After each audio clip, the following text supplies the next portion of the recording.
for that particular incident, there was an element of hope because there were signs of life. We found out a little bit after that sadly she'd passed away. And it is upsetting, it is disappointing. You feel for the family, I certainly feel for my crews, and especially those that were heavily involved in the CPR. It's just sad. This is why we joined the fire service, to help people, and sometimes knowing that you've not been able to help somebody is quite upsetting. So my name's Kirsty Wright, I'm an operational watch manager. What goes through your head from like the moment you hear the bells go down, you're heading out? I guess that depends on what kind of an incident that we get mobilised to. I've been an operational firefighter for 15 years, so there comes to an element of if we get a particular fire call, we know what to expect to a degree, but then that gets weighted by what we're mobilised to and any other additional information that we might receive about that. There's always an element of adrenaline, apprehension, excitement to a degree, knowing that we're going to potentially help somebody who's in distress or discomfort. So that's always on the forefront of our minds, that we know we're going into an environment or a situation that we're not quite sure what to expect. The information that we sometimes receive is not what we're presented when we get there, so we also take that into consideration, that sometimes it's not as bad as what you might think, but equally sometimes it's a lot worse. Tell us about that job you went to last month. So I suppose talk us through that. What were your initial thoughts, and what did you do when you got on scene? So that particular fire call came through early hours of the morning, and it came through as a premise fire. En route to that incident, we got additional information from our control that there was somebody inside the property. So with any incident, especially if it's a house fire, your senses are heightened as such, but as soon as you get confirmation that there's somebody inside, that adds that additional pressure, additional stress factors that come into it. With me being in charge of the incident, I've got to task my crew that's in the fire engine, what they're doing, what I'm expecting from them. It puts additional pressure on them. It's a very pressurised environment to be in.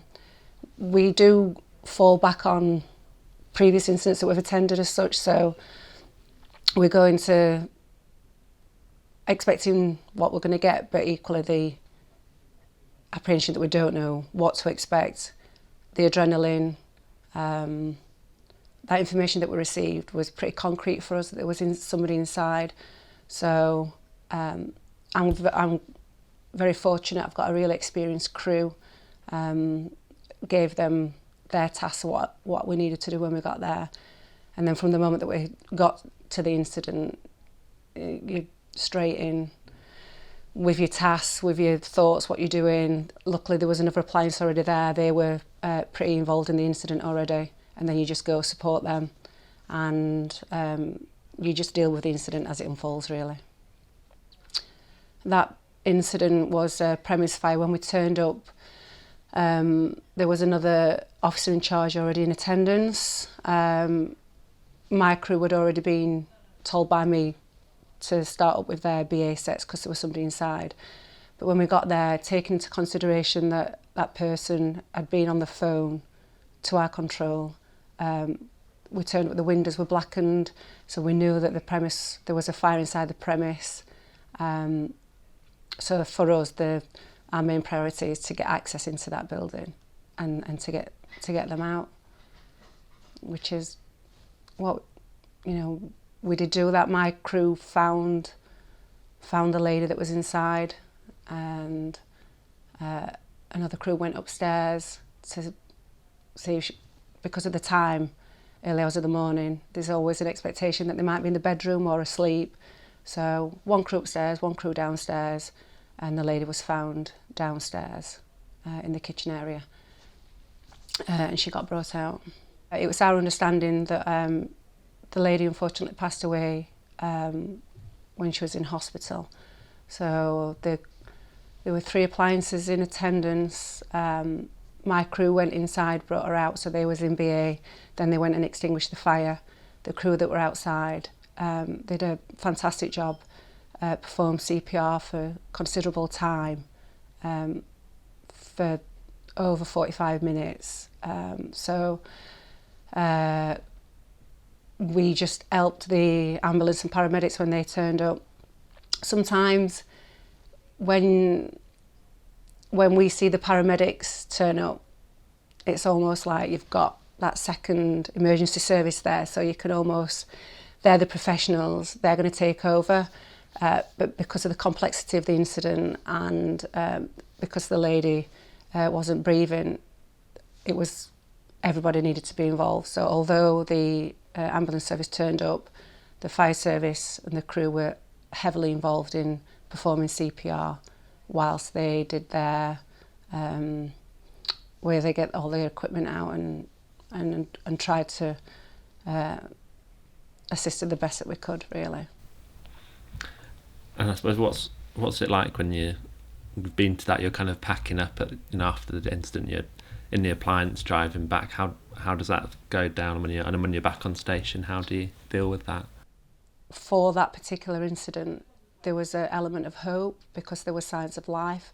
We found out a little bit after that sadly she'd passed away.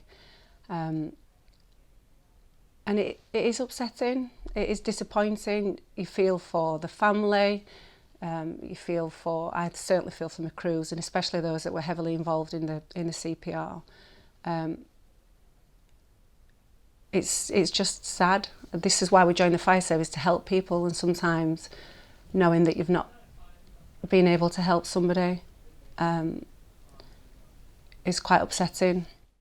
Then you think of the aftermath and the families and that kind of, that's also sad.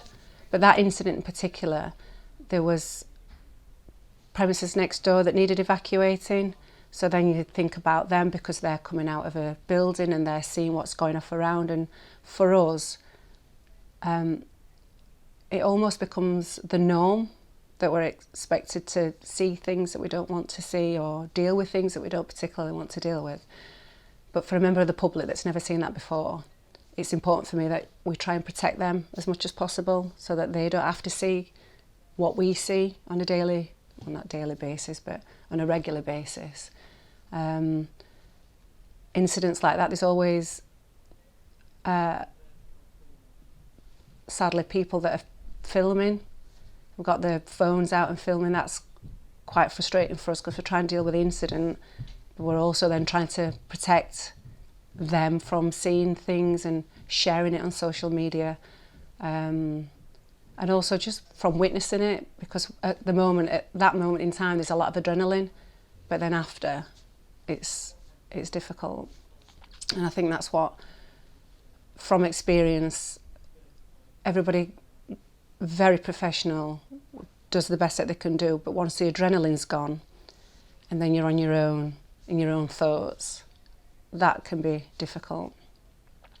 But I have got a really good team that works around me, and we do talk a lot, and I think that helps to be able to process the incidents or the things that you see or the things that you deal with, because I also don't want to share that with my family, because I wouldn't want them to know what I've been exposed to or what I deal with.